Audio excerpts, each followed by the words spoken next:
How to turn off Wi-Fi Assist on iPhone. To get started, first of all go ahead and open up the Settings application on your phone. Once you're here, go to Cellular as shown.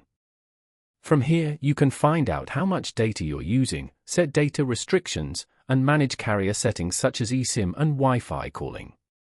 Scroll down to the Wi-Fi Assist feature and turn off the switch.